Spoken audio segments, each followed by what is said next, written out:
Hello friends. Today, I'll show you how to stop WhatsApp from automatically downloading photos, videos, and other media on your phone. First, open the WhatsApp app.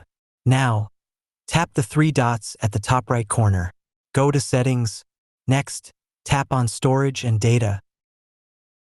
Under Media Auto Download, you'll see three options: when using mobile data, when connected on Wi-Fi, and when roaming.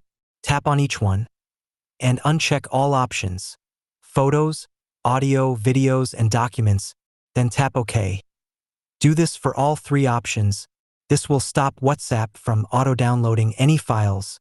Now go back to Settings and tap on Chats. Here, you'll see an option called Media Visibility. Turn it off. This will stop new WhatsApp media from showing in your phone's gallery. If you want to hide media from a specific chat, open that chat. Tap the person or group name at the top. Scroll down and tap Media Visibility. Select No. Now WhatsApp will only download media when you manually choose to, and your storage and gallery will stay clean. If you found this video helpful, do like it, share it with your friends, and subscribe to How to PC for more useful tech videos. Thanks for watching. See you in the next one.